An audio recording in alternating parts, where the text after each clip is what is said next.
ஐயனார் துணை சீரியல்ல இனிய எபிசோட்ல என்ன நடந்திருக்கு அப்படின்னு பார்த்தீங்கன்னா, இப்ப நம்ம சேரன் எந்திரிச்சதுல இருந்து சேரனையே எல்லாம் கண்காணிச்சுக்கிட்டு இருக்கிறாங்க.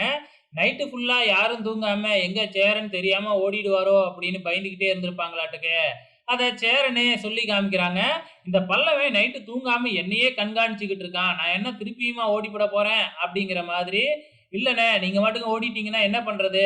அப்படின்னு சொல்லிக்கிட்டு இருக்கிறாப்ல.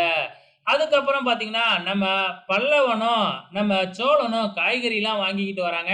இதுவரைக்கும் அவங்க வாங்கிக்கிட்டே வந்தது இல்லையா? அண்ணன் தானே வாங்கிட்டு வருவாப்ல.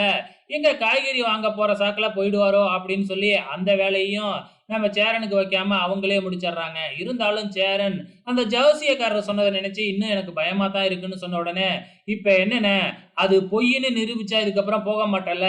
அப்படின்னு கேட்கறாங்க. "அதுக்கு என்ன செய்ய போறீங்க?" அப்படின்னு கேட்கிறப்ப, "நான் இப்பவே போய் ஒரு 4 ஜோசியக்காரங்கள அழைச்சுக்கிட்டு வரேன். அந்த 4 பேரும் ஒரே மாதிரி உனக்கு தோஷம் இருக்கு அப்படின்னு சொல்லிட்டாங்கன்னா, நீ கிளம்பிடு." அப்படின்னு சொல்றாங்க.